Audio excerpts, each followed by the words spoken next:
Para comenzar, quisiéramos preguntarle cuál es su nombre completo y en qué escuela estudió. Muy bien, me llamo Yuritzia Elizabeth Hernández Domínguez y estudié en el Tecnológico de Atizapán. Ahí estudié y cursé 3 años de la carrera y mis 3 años fueron en pandemia. La verdad es que estudié como un año bien en la escuela, medio año cuando entré y medio año cuando egresé, pero todo lo demás fue en pandemia y fue en línea, así es. ¿Qué la motivó a estudiar psicología?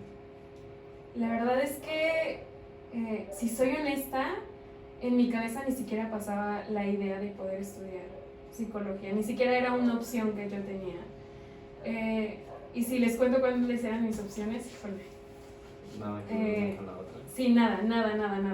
Quería ser veterinaria, quería estudiar para trabajar en el campo, y cuando me dicen que para poder estudiar todo eso yo tengo que irme de mi casa, o sea, tengo que ir a un lugar donde pueda ejercer, deserté. Dije, no quiero ninguna. Y entonces en los exámenes de aptitudes que nos dan en la preparatoria, todo lo mío era relacionado con ciencias de la salud. Y yo decía, híjole, no, esto no es lo mío. Y en la preparatoria, en el último semestre, nos daban la materia de psicología. Y a mí se me hacía algo tremendamente fácil. Yo desconocía que era porque tenía aptitud para eso, y yo pensaba que era porque no tenía chiste, la verdad. Y la maestra de esa materia me dijo que me veía mucha raíz en eso, y no le hice caso. Cuando yo voy a la escuela a pedir informes, yo iba a pedir informes para pedagogía. Y entonces pasa una, no me acuerdo, coordinadora, creo, estaba antes, ella se fue cuando yo cursé el primer cuatrimestre en la universidad, y ella pasó y me dijo, vienes para psicología, ¿verdad? Y yo estaba pidiendo informes y dije, bueno, le dije, también me di informes de psicología, y la verdad es que cuando me empecé a dar cuenta que por qué se me hacía tan sencillo, descubrí que era porque era lo que me gustaba, porque por eso se me hacía fácil. Más bien no fácil, sino que sentía que sí tenía mucha tela de donde cortar sobre eso, y salió de un momento a otro, y entonces ya después, conforme fue pasando la carrera, descubrí que sí era lo mío. Entonces, si no hubiera estudiado psicología, sería maestra, yo creo. ¿Ah, sí? maestra. Yo creo. Igual es la corriente que utiliza para atender a sus clientes. La verdad es que ahí, conforme va pasando la carrera, te vas dando cuenta cómo es lo tuyo. Y un consejo enorme que les puedo dar es que su servicio social y sus prácticas profesionales sí las hagan. No paguen por hacerlas, no solo vayan a conseguir el papel, es algo que les da muchísima madera para todo esto. Y de ahí yo lo descubrí. La verdad es que mi corriente es el humanismo. Yo siempre me he enfocado en eso desde que estaba en la carrera, y siempre todas las herramientas que yo utilizaba y todo, conforme yo me iba enfocando y me iba especializando en algo, siempre adopté esa y nunca he probado otra. La verdad es que siempre me he quedado con esa. Ya conforme pasa el tiempo te vas dando cuenta que necesitas de varias. Necesitas nutrirte de muchas, pero esa es en la que yo me especializo. Esas son las herramientas que utilizo, es la ley sobre la que me rijo, y también cuando vienen mis pacientes trato de mostrarles un poco para que conozcan mi forma de trabajar y sepan si es lo que necesitan o no. Si usted no hubiese decidido dar como consultas, ¿qué otra cosa le hubiese gustado trabajar en una empresa? Sí lo intenté, pero no me gusta, porque justo es una rama que yo no utilizo, es una presión enorme, y yo siempre he dicho que cuando trabajas para una empresa dejas de ser el profesional que quieres ser para convertirte en parte de la empresa. Pues dejas tus ideales a un lado para adaptarte a los de la empresa, a los de la institución, y no es lo que me gusta. Yo tenía que velar por el bienestar de la empresa y no por los de mis trabajadores, y es algo que no me gusta. Hice mi servicio social y mis prácticas profesionales en un hospital de aquí de La Zapata, en el materno infantil, Y aparte me aventé un año de voluntariado y en este momento doy talleres ahí cuando me lo solicitan, porque estuve mucho tiempo, entonces me solicitan ir a dar talleres, ir a dar pláticas, conferencias, y está mi solicitud en puerta justo para ingresar ahí a trabajar como psicóloga clínica del hospital. Entonces, si no estuviera aquí de manera individual con mi consultorio, yo creo que estaría en un hospital. Ajá. Y como psicóloga, no sé cómo se diga, pero es dar consulta. ¿Prefiere atender a niños o a personas adultas? Cuando yo inicié, lo que hacía en el hospital era atender solo mujeres. El hospital es un materno, entonces van puras mujeres y niños. Y esa era mi rama. Yo dije, toda la vida quiero dar consulta a mujeres y toda la vida quiero atender niños. Yo iba por la carrera de pedagogía, entonces los niños me encantan, pero vi que me daba mucho miedo el experimentar con nuevas personas porque no tenía las bases para hacerlo. Entonces me ocupé tratar con otras personas, con hombres en especial. Entonces venían parejas también y adultos mayores, ahora sí. Y la verdad es que me fui abriendo mucho paso sobre eso y la verdad es que no prefiero a ninguno, yo prefiero el que lo necesite y el que me necesite. Fuera de ahí, tengo un rango muy abierto. Aquí vienen muchos niños, vienen personas muy adultas también que traen sus hijos, adultos, como decían, entre 20 y 40 años. Y la verdad es que tengo un rango muy abierto, no me inclino por ninguno, más bien es como se vaya dando. Todos los que están aquí es porque tienen alguna conexión conmigo y yo con ellos, y con ellos me quedo, la verdad. ¿Usted cuál cree que son las principales causas por las que vienen a consulta los adultos? Híjole, yo quisiera que vinieran porque están felices, pero no. Siempre vienen, yo les digo que las heridas que causan de niños hacen que seamos adultos incompletos. Y el ser adultos incompletos es lo que siempre nos orilla a buscar ayuda. Todas las personas que vienen aquí desafortunadamente es porque ya nos orillamos a llegar a algún punto en el que ya no podemos, y me queda claro que no tenemos que poder.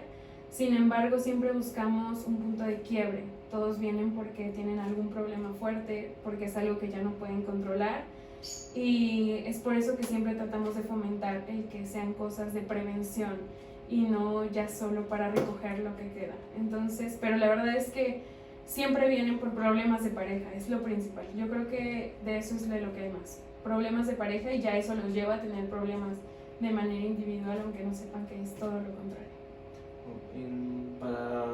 ¿Tiene algún tipo de instrumento para medir o algo que nos pueda mostrar?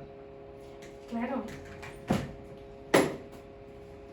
Yo utilizo siempre, la verdad es que como me especialicé en mujeres, mis herramientas siempre van con test para la ansiedad, con test para medir la depresión, y siempre ocupo eso. Con los niños trato de no siempre darles pruebas. Mira, esto es para la ansiedad. Y con los niños siempre trato de manejar como que hagamos algún dibujo, hagamos alguna prueba más didáctica para que ellos para que no sientan que ellos son el problema y vienen a modificarse para que esté bien su entorno. Trato siempre de ser más didáctica. Eso siempre lo hago siempre, la verdad, para aplicar eso solo me enfoco en el rango de 20 a 40 años más o menos. Fuera de ahí, la verdad es que las herramientas cambian dependiendo de la necesidad de los pacientes. ¿Le ha dado consulta a alguien mayor de 40 años? Sí. ¿Y cómo lo maneja?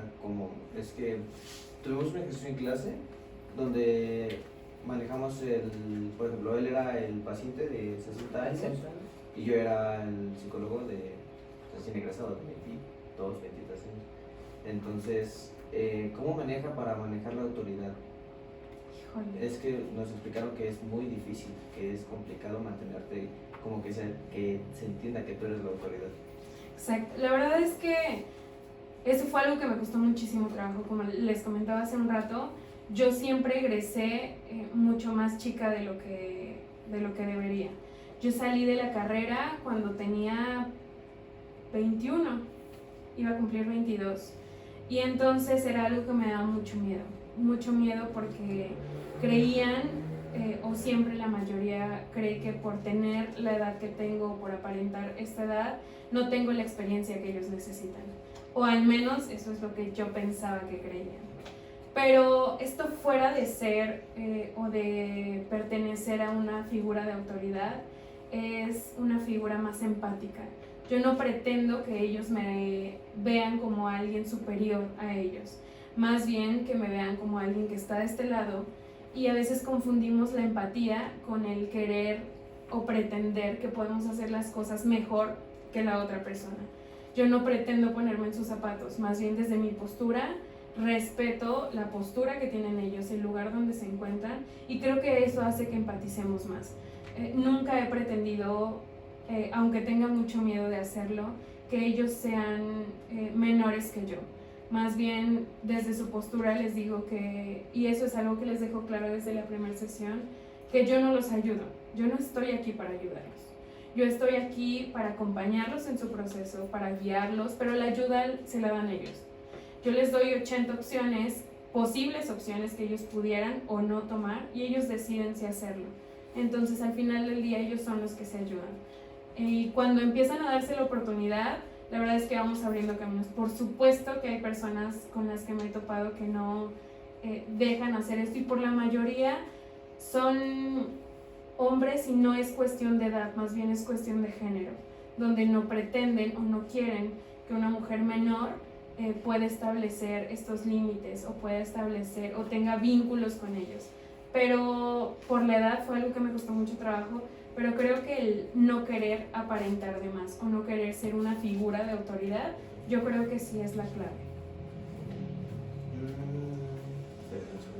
Al momento de estar con el cliente, ¿qué tanto influye la vestimenta ya en un adulto? ¿Cambia la vestimenta como atiende a los niños, a un adulto? La verdad es que no sé si a ellos eso les haga algún tipo de ruido, pero tú te vas creando tus propias necesidades. En lo personal, a mí, yo al principio trataba justo de eso, de establecerme un tipo de vestimenta, de que mi vestimenta fuera más correcta, más formal, pero justo eso hacía que esto no fuera genuino, que esto no me hiciera sentirme yo y poder estar aquí cómoda y plantarme y poderles transmitir algo, porque me sentía justo algo que no era. Por supuesto, respeto que estamos de este lado y que tenemos una figura que defender, pero tampoco me esfuerzo por tener o aparentar algo que no soy. Más bien, respeto mi profesionalismo y en eso me baso, pero tampoco violento ni rompo con la persona que yo soy de manera individual. Retomando lo de la entrevista de adultos mayores, ¿cómo genera la confianza? ¿Qué aplica usted para generar confianza con el adulto? Muy bien. En este momento tengo una adulta mayor en especial. Yo creo que Lupita, se llama Lupita, ha de tener unos 60 años. Lupita es invidente de hace un tiempo para acá, cosa que a mí no se me había mencionado cuando me piden informes de la sesión. Entonces, cuando me dicen que alguien tiene que ingresar con ella, yo estoy de acuerdo, salgo por ellos como salí por ustedes, y ya veo la condición. Entonces pasa y a mí se me hacía muy complicado. Yo cuando entré con ella, a mí me temblaban las manos y decía, híjole, ¿ahora qué voy a hacer? Yo estoy acostumbrada a que todo sea más visual porque así soy yo. Yo soy visual, me gusta ver, me gusta que las personas me vean y me presten atención. Y yo decía, híjole, ¿qué voy a hacer? Entonces, la verdad es que cuando ya llevas mucho tiempo en esto, o bueno, cuando agarras experiencia, te vas acostumbrando y te vas adaptando a las necesidades de las otras personas. Entonces yo decía, híjole, ¿qué hago? De por sí, mi tono de voz es muy alto. Eso hace que imponga un poquito más, eso hace que las personas se centren. en mí, y esto yo no era así, yo lo aprendí cuando tuve la necesidad de hacerlo. Entonces, siempre entendí que fuera así. Cuando la plática va bajando de tono y toco temas más sensibles, trato de que mi tono de voz disminuya, siempre trato de explicar las cosas con ademanes, a ella en lugar de hacerle las pruebas. Hay algo que no solo son herramientas, y eso lo vamos aprendiendo conforme pasa el tiempo. Tú no das la herramienta para que la llene, porque entonces dejan de conectar contigo. Fuera de la herramienta hay mucho más que te puede transmitir, como el lenguaje corporal, el que estén nerviosos, el que tengan sudoración, el que les tiemblen las manos, el que se estén moviendo. Entonces, esas son herramientas que ocupamos, que no tienen que ver nada con ustedes, más bien con nosotros. Nosotros las vamos adaptando, y entonces más bien es cuestión primero de conectar con la persona, y ya luego te vas adaptando y vas viendo qué necesita. Con ella en específico le ponía ruido blanco quizá para cuando entraba, le pedía que me dijera qué era lo que escuchaba a su alrededor, prendía el ventilador. Allá afuera hay un cotorrito, creo que sabe qué es, que justo adapté al consultorio para este tipo de personas, para los niños. Para ella me fue muy útil porque trataba de que conectara con este espacio.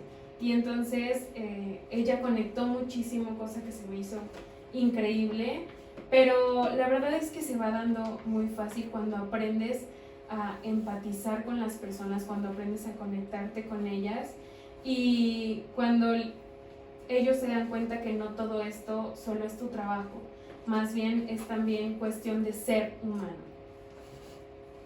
¿Usted qué tanto cree que influye el lenguaje no verbal a la hora de entrevistar?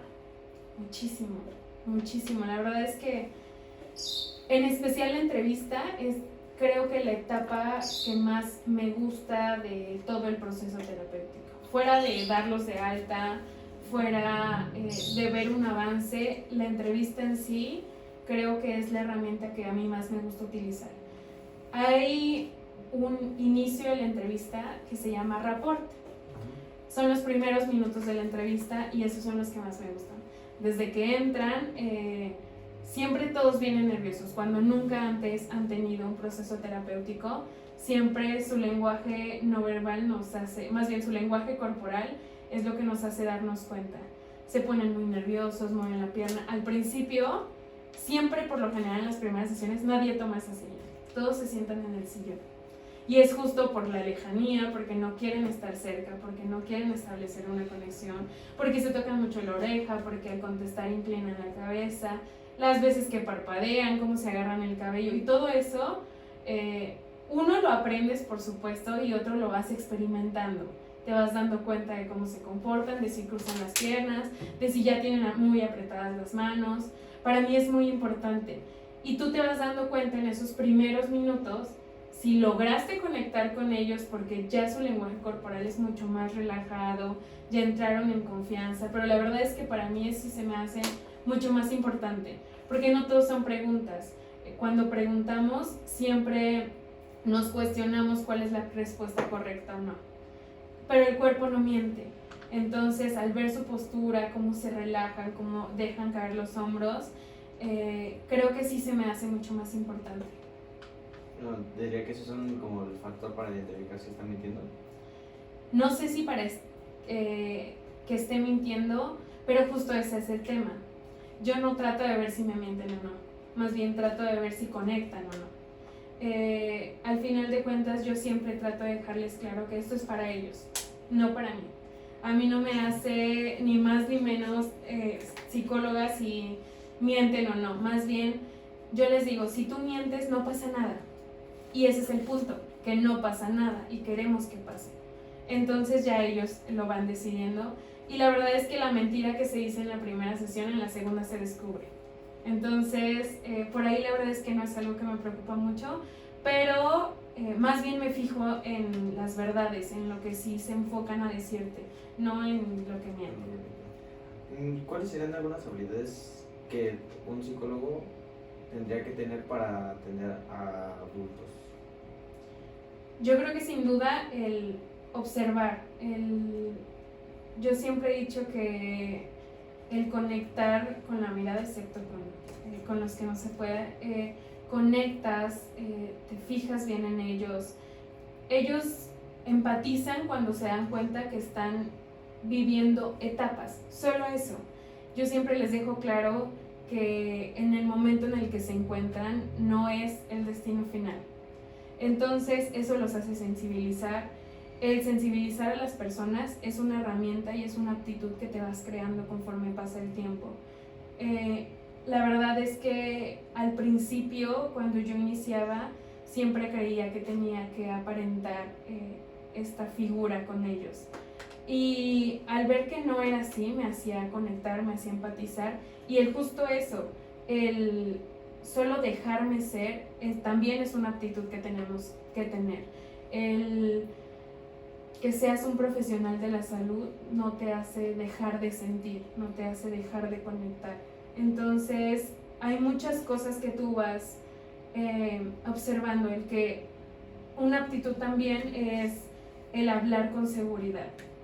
Yo entiendo que también nos equivocamos muchísimo y que vamos aprendiendo conforme los errores, pero para eso es las primeras sesiones, para identificar si la situación con la que te encuentras es algo que sí puedes controlar, porque si no estaría siendo muy poco profesional. Cuando tú ves que es un terreno que sí puedes controlar, hace que tengas mucha más seguridad en tu manera de hablar. Y eso creo que también ayuda mucho para sensibilizar a un paciente mayor. El que sepa que tú sí sabes de lo que hablas, que tú sí vienes preparada para todo esto. También el dejarles claro que todo esto es un sistema también, que todas sus sesiones están planificadas si es que algo mayor no ocurre, también les da mucha seguridad. El decir, bueno, no se está sacando de la manga lo que me está diciendo, más bien si es algo que tiene trabajado y es algo completamente personal. Yo siempre les dejo claro que tu sesión no es igual a la tuya, porque ustedes son diferentes y eso hace que sus sesiones sean diferentes, porque tienen distintas necesidades, y eso también es algo que tenemos que ir desarrollando para conectar, y más con los pacientes adultos. Sí. ¿Y qué es lo que toma en cuenta cuando va a evaluar al paciente o al cliente? Más que nada, yo siempre digo que ellos llegan a evaluarnos a nosotros, no a ellos. Ellos entran porque la salud mental es algo que no es un juego. Y entonces confiarle tus cosas a alguien desconocido, el abrir tus sentimientos con alguien que no te conoce, con alguien nuevo, siento que ellos más bien vienen a evaluarnos a nosotros. Como yo te digo, siempre trato de que me cuenten por qué los hizo venir. Yo no necesito nada más de su historia anterior, porque eso irá fluyendo. Yo necesito que ellos me digan por qué vienen. Yo siempre les pregunto, trato de identificarlos y cuestionar y hacerme como que no sé, y siempre les pregunto, tú me mandaste mensaje ayer, ¿cierto? Y me dicen, no, el otro lunes. Ay, ¿por qué me mandaste el lunes? Y entonces empieza a desatar, es que el domingo pasó una situación, y todo eso trato de evaluar, como te digo, para ver si es algo que puedo controlar. Si no, mejor ni me meto y la recomiendo o lo recomiendo con alguien más, o simplemente le pido que busque a alguien más capacitado en el tema.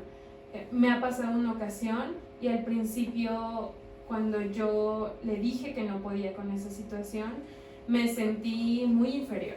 Pero ya después vi que fue una pizca de profesionalismo el poderle decir que era algo que no podía controlar. Pero más bien trato de que ellos me conozcan, y el evaluar solo lo dejo para ver si pueden o no, más bien si puedo o no meterme en esos temas. ¿Y en cuántas sesiones da un diagnóstico? Híjole, el dar diagnóstico es algo que no hacemos nosotros. Nosotros tenemos un posible diagnóstico. Posible. Ajá. Pero de eso te das cuenta desde el principio, porque los pacientes se diagnostican solos. Ellos vienen y te dicen, tengo ansiedad. Ellos vienen y te dicen, tengo déficit de atención. Ellos ya saben lo que tienen.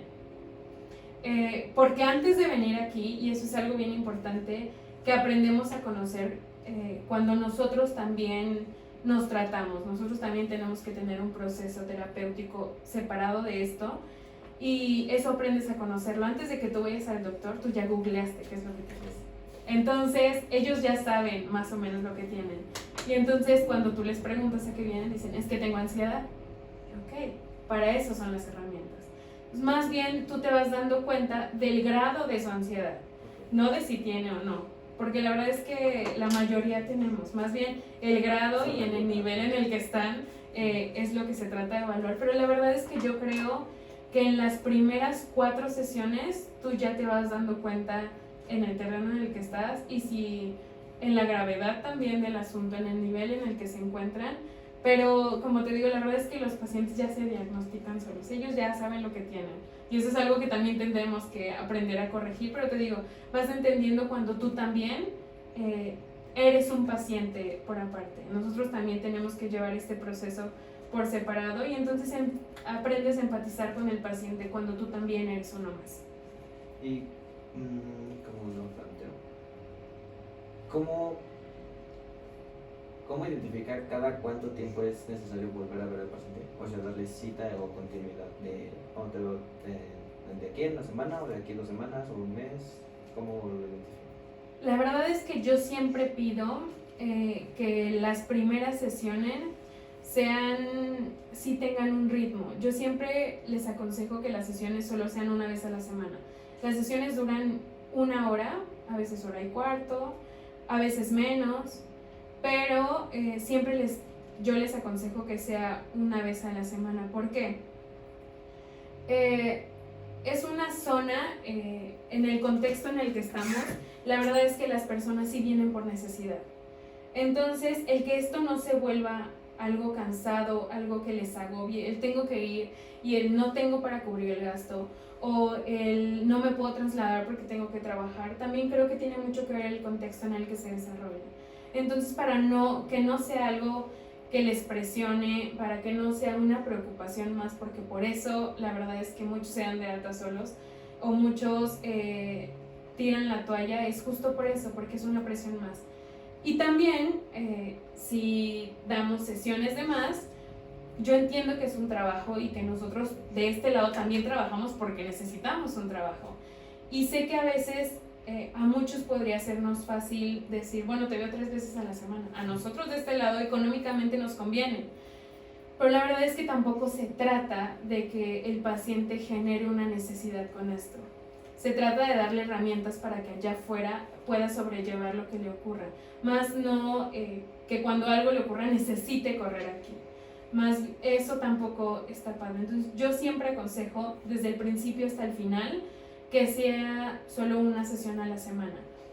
A menos de que ellos me digan que esta vez podemos vernos 2 semanas o de que ocurra alguna situación grave externa a todo esto, que me digan es que si quiero ir, solo ahí podemos modificarlo. Pero eso ya va de acuerdo también a las necesidades del profesional. Ya eso lo vas tú determinando conforme va avanzando el tiempo y ves tu manera de trabajar. Porque también si tratamos de solucionar todo desde el inicio, nos creamos un conflicto mayor. Entonces siempre trato de que las cosas vayan con calma y de que vayan sintiendo que esto es algo que quieren, no algo que más adelante puedan necesitar. ¿Usted cuántas sesiones lleva a cabo para generar el rapport? El rapport se hace en los primeros minutos de la sesión. Desde que ellos entran por la puerta de allá arriba, ellos ya van modificando todo esto. En rapport la verdad es que no lleva un orden en especial. En el rapport hago exactamente lo que hice con ustedes. Siempre que vamos bajando les pregunto si ya llevan mucho tiempo esperando, de dónde vienen, si hace mucho calor, si hace mucho frío, y que si vienen corriendo, que de dónde vienen, y ya yo les empatizo con ellos y yo sí, hace muchísimo frío, o sí, yo también vengo corriendo, no te preocupes, o ya comiste. Todas estas cosas van generando que tú empatices y conectes con el paciente. Y desde esos momentos tú te das cuenta si sí es tu paciente, si sí va a ser tu paciente y si tú vas a ser su profesional de la salud. Pero la verdad es que el rapport, fuera de tener un lapso de sesiones, es algo que se hace todo el tiempo. Cada vez que ingresan, así lleven 3 años en las sesiones, siempre se hace de la misma manera, o al menos yo así lo manejo, para que dejes solo de ser su terapia, lo que vienen a desahogarse, más bien que también sea un espacio donde conectan, donde ellos se sienten tranquilos, donde les guste, pero la verdad es que eso se hace todo el tiempo, o al menos yo así lo manejo. En su opinión, ¿qué recomendaciones nos daría para realizar una entrevista de manera correcta? Hasta el momento, ¿cómo lo llevamos? Como te decía hace un rato, la entrevista es lo que más me gusta. La entrevista tiene una ventaja y es que es una herramienta que se puede adaptar a las necesidades del paciente y de nosotros. Entonces, hay muchas, puedes buscar en internet o tus maestros te podrán dar algunas herramientas. Hay muchas como guiones que puedes tú ir llenando, pero conforme vas avanzando, tú haces tu propia entrevista. La verdad es que yo no tengo ningún sistema en especial. Tengo una ventaja y es algo que también les recomiendo. El leer hace que tengas que retengas mucha información. A mí no me gusta y a mis pacientes también no les funciona que mientras yo les estoy preguntando cosas, yo vaya anotando, porque si no justo me veo, yo les digo, no es una entrevista de trabajo. Entonces no hay respuestas buenas ni respuestas malas. Más bien yo me voy adaptando a lo que necesito. ¿Qué es lo que necesito en la primera sesión? Conocer su contexto, dónde viven, si trabajan, si estudian, con quién viven, cómo es su relación en su casa, si tienen pareja, cuánto llevan con su pareja. Pero todo esto lo voy sacando conforme se va dando la plática, conforme ellos se van desenvolviendo. Una vez que ya termina la entrevista o que ya termina su primera sesión, yo me doy a la tarea de tomar mis anotaciones. No lo hago frente al paciente porque entonces si no, sí siente que no es genuino, o al menos yo eso creo. Yo me acuerdo que justo cuando estaba en la carrera, una maestra, y no recuerdo quién, si no se los diría, me dijo, un maestro, dijo, si quieres ser un buen psicólogo, el buen psicólogo no habla, el buen psicólogo escucha. Y yo al principio dije, claro, es mi maestro, él tiene que saber, él tiene la razón. Pero ya después me doy cuenta que si llega un paciente y no tiene ni la más mínima intención de hablar, ¿qué voy a hacer yo de este lado? ¿Qué voy a escuchar? Más bien necesito hablar. A mí me funciona mucho el dar una cátedra y el que ellos también empaticen con este lado conmigo, de que soy un ser humano y que también he pasado por muchas cosas. No se las cuento, pero al momento de que ellos están hablando, yo trato de asentar con la cabeza o de que mi lenguaje corporal también para ellos sea como más relajado. Pero la verdad es que yo no tengo ninguna estructura en especial. Más bien yo voy viendo las necesidades que tengo, qué es lo que me interesa saber. Si entonces vengo por una ruptura amorosa, yo necesito saber cuánto tiempo llevabas con esta persona, cómo era su relación. Y siempre uso técnicas de medición. Es decir, bueno, esto del 1 al 10, como qué tanto te dolió. ¿Por qué? Porque entonces para mí es muchísimo más sencillo el determinar en qué nivel estamos. Bueno, entonces el utilizar suposiciones también es algo que me funciona mucho. Supongamos que están en papeles invertidos. ¿Cómo hubiera tomado él? Entonces, el hacer todo esto hace que esa persona se vaya desenvolviendo muchísimo más. Pero te digo, tú vas adaptándote a ti y a lo que necesitas. Como te digo, yo no tengo ningún tipo de estructura en la entrevista. Más bien, dependiendo a lo que ellos vengan, es lo que yo pregunto. Pero siempre es casi lo mismo.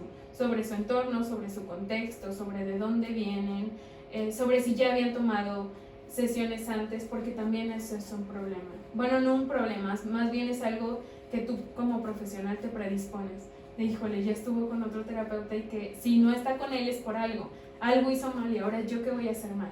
Pero la verdad es que relajarte en ese sentido, porque todos trabajamos de una manera bien distinta, aunque vengamos de lo mismo, todos trabajamos de una manera completamente diferente. Entonces también el estar seguro que lo que estás haciendo es lo que está bien, y ya si te faltó de preguntarle algo, pues ya tendrá otra sesión, y si no, ya no vas a ocupar más información porque ya no va a regresar. Todo depende de eso. Siempre tienes más sesiones como para ir completando tu formato de entrevista. La entrevista no se da solo en la primera sesión, la entrevista se da conforme van pasando el tiempo en este espacio. ¿Usted qué criterio utiliza para saber si la entrevista tuvo éxito con el paciente? Si cumplo con los estándares que yo me pongo, es decir, si esta persona, más bien el paciente, ya se fue y yo no tengo idea de dónde vive, digo, híjole, ¿y entonces qué voy a hacer para la siguiente? ¿No? Entonces, ¿qué voy a hacer? Por eso también cuando ellos me proporcionan sus datos para generar su primera sesión, siempre pido su dirección. Para mí es importante conocer el contexto donde se desenvuelve, porque de ahí vienen muchas conductas que tenemos también. La entrevista es exitosa cuando obtengo lo que yo necesito para generar el orden de mis sesiones. Sí, como te decía hace un rato, si vienen por una ruptura, yo les comentaba que yo trabajo bajo el método humanista. Entonces yo veo si eso me funciona para ver, o si toda la entrevista tiene lo que necesito, si come bien, si duerme bien, cuántas horas ha dormido. Para mí eso es lo que me funciona. Por eso les digo que ya va dependiendo de cada uno. Pero yo necesito saber en la primera entrevista cuántas horas durmió, si duermes corrido, cómo ha comido, cómo ha descansado, cómo son sus experiencias con sus amistades, si tiene amigos. Siempre preguntar sobre su red de apoyo, para mí es esencial. El método bajo el que yo trabajo, eso es algo bien importante, el saber quién está detrás de. Siempre les pregunto, ¿quién sabe que estás aquí? ¿Quién sabe que viniste? Eso para mí es primordial. Yo creo que de eso me baso. Para saber si una entrevista tuvo éxito o no, creo que va a depender de cuánta información yo obtuve para generar mi siguiente sesión. Yo creo que más bien es eso. Y por último, ¿algún consejo que nos quiera dar? ¿Alguna corrección que nos quiera hacer? ¿Algún comentario sobre cómo hicimos la entrevista? ¿Ya empiezo? No, no es cierto. Creo que eso era, por eso les preguntaba en qué cuatrimestre iba. Yo tengo un familiar muy, muy cercano que también está estudiando ahí y también yo creo que va por el mismo cuatrimestre que ustedes. Y yo justo le decía, no tengas miedo de preguntar, que ese es el peor error que cometemos.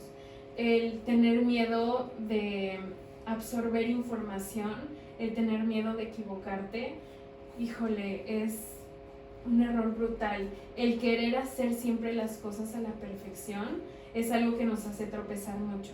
Y eso es algo que van a ir aprendiendo poco a poco. Por eso yo les decía, si tienen la oportunidad de generar sus herramientas para su servicio y su práctica profesional en un lugar que sí les aporte, que sí les dejen hacer, eso era algo que yo me cuestionaba mucho cuando estaba en la carrera, porque como era pandemia, mi servicio social o mis prácticas, no me acuerdo qué son primero, las quería yo hacer en un hospital, pero era pandemia, entonces no me dejaban ingresar. Entonces quise hacerlas en el Palacio Municipal, pero mis tareas iban a ser ir por las tortas y sacar copias. Y yo dije, híjole, ¿esto qué me va a aportar? Tenía la oportunidad o la opción de pagar para que me liberaran mis prácticas profesionales, no dentro de la escuela, sino con algunos profesionales que no son profesionales. Tenía la oportunidad como de pagar y me firmaban mis hojas. Y opción que también tomé en cuenta, la verdad, opción que también quise ver si me podría funcionar. Pero me aferré muchísimo a apegarme a mis ideales y creo que eso es lo primero. El apegarse a lo que ustedes quieren y lo que ustedes necesitan, porque aunque yo esté de este lado y quiera contarles, ustedes no van a experimentar en cabeza ajena. Es el que se avienten a vivirlo y que si les dicen vas a ir a entrevistar a este paciente y tú digas, híjole, es que tengo mucho miedo, pues ni modo, porque así se te va a quitar y así vas a obtener la experiencia que necesitas. Para mí, yo tengo muchos compañeros que casi 3 años después de que nos graduamos no han tenido la oportunidad, o más bien no han querido tener la oportunidad de ni siquiera estar frente a un paciente. Y el que yo lo haya hecho de inmediato en cuanto salí de la carrera, 4 meses después yo monté el consultorio, porque se me dio la oportunidad y mi consultorio ni siquiera era así. Mi consultorio era un escritorio y una silla y eso me hacía sentir muy, muy insegura, pero dije, pues ni modo, de algo tengo que empezar. Esto no nos lo regala nadie. Y el trabajo de la salud, pues es muy mal pagado, es muy mal pagado. Te vas haciendo de tus pacientes conforme va pasando el tiempo y con lo eficaz que ellos sienten que eres. Pero el que a mí me sucediera tan rápido tampoco fue regalado, más bien fue algo que me costó mucho trabajo. En el hospital tuve la maravillosa oportunidad de tener de cabecera una psicóloga que era muy buena, que no tenía miedo de que alguien nuevo llegara a ocupar su lugar. Entonces ella me abrió las puertas de muchísimo. El que dentro de la carrera se rodeen de personas que sí les aporten es muy indispensable. El que rompan lazo con personas que solo vienen a sacar el papel es muy importante. Las personas de las que yo me rodeé en la carrera, mis amigos, son amigos que tengo hasta la fecha y son amigos que van hacia donde mismo que yo. Yo les digo, los polos opuestos no se atraen, en lo absoluto. Entonces, el que tengas compañía, que vaya hacia donde mismo que tú, que tenga las mismas metas, que tenga los mismos objetivos, ayuda a guiarte acompañado. Y que no te sientas ayudado, que te sientas apoyado, que es muy distinto. Entonces, los amigos que yo obtuve en la carrera son los mismos amigos a los que yo ahorita les puedo pasar un paciente, sin ningún problema, porque confío ciegamente en el proceso que ellos llevan y justo vino de el orillarnos a hacerlo. Entonces, el que no tengan miedo de equivocarse, el que no busquen la perfección, sino busquen su necesidad, creo que es lo mejor que les podría aportar. Si en el transcurso de... La verdad es que yo soy bien sentimental y lo notarán por la rama en la que me rijo. Entonces, yo siempre trato de hacerlo. Les digo, tengo una prima que es como mi hermana que también estudia ahí y entonces ella viene los domingos, que es cuando tengo fuerte carga de trabajo. Ella viene, aquí adentro están remodelando porque allá era mi consultorio, entonces lo quería dejar más padre y lo están remodelando y ella se queda ahí sentadita en una silla. Y yo digo, híjole, ¿qué sentirá de estar 7 horas ahí encerrada? Pero ella sale y dice, claro, ya entendí por qué haces esto, ya entendí por qué les dices esto. Me encantaría ver la cara de cómo están. O sea, a veces la cacho que está ahí en la cortina como así, pero fuera de sentir mal por ella, yo no tengo la menor duda de que ella a raíz de esto va a generar mucha experiencia y que entonces vas a ver cómo plantarse frente a un paciente, vas a ver qué preguntarle, porque así yo aprendí escuchando detrás de una puerta, aprendí no teniendo miedo y diciéndole, híjole, para la próxima me dejas estar de tu oyente y yo estar en una esquina sentada 3 horas esperando a que acabara sus consultas y solo así se aprende, no con la experiencia de nadie más bien generando tu experiencia a base de los demás también. Sí. Pero creo que solo eso. Bueno, creo que eso sería todo por la sesión de hoy. Muchas gracias. No, Muy bien. gracias. Gracias por ver, Ricardo.